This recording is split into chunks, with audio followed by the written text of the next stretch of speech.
Hello guys, नास्ता वीकेंडનો ચોથો દિવસ। ચાલો આજની રેસિપી શરૂ કરીએ। એક વાટકી આપણે ચણાનો લોટ લઈશું। કોઈપણ વાટકીનું તમારે માપ સેટ કરી લેવાનું।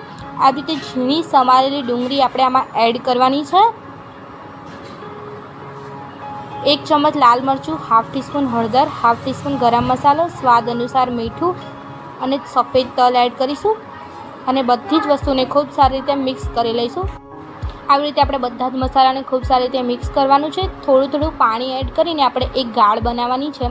પાણી આપણે એકસાથે એડ નથી કરવાનું, થોડું પાણી એડ કરીને આપણે એકદમ મસ્ત પેસ્ટ બનાવવાની છે। આવી રીતે તમે બનાવશો તો બાળકોને ખૂબ જ ભાવશે અને ટિફિન બોક્સમાં પણ કંઈક યુનિક નાસ્તો રેડી થઈ જશે। આવી રીતે આપણે થોડું પાણી એડ કરીને એકદમ ગાળ બનાવીશું। તમે જોઈ શકો છો કે આપણી ગાળ આવી બની છે। આવી રીતે થોડી પાતળી એવી ગાળ બનાવવાની છે। મેં રોટલીના કટકા કરીને રાખ્યા હતા।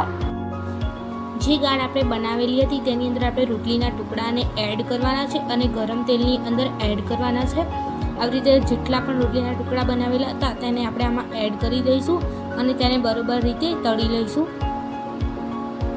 ઉપરથી થોડા સફેદ તલ એડ કરીશું અને તેની બંને સાઈડને ફેરવતા રહીશું। ગોલ્ડન જેવો કલર આવે એટલે તમે જોઈ શકો છો કે આપણો નાસ્તો એકદમ રેડી થઈ ગયો છે। આપણે તેને સર્વિંગ ડીશમાં લઈ લઈશું। તમને મારો વિડીયો ગમે તો કોમેન્ટ સેક્શનમાં જરૂરથી કહેજો અને 15 મિનિટમાં બને તેવા નાસ્તાઓના વિડીયો મેં ડિસ્ક્રિપ્શન લિસ્ટમાં મોકલી આપ્યા છે, તે જરૂરથી જોજો। મારી ચેનલને લાઈક કરો, શેર કરો અને સબસ્ક્રાઈબ કરો અને બેલ આઇકનને જરૂરથી દબાવો। Thank you for watching.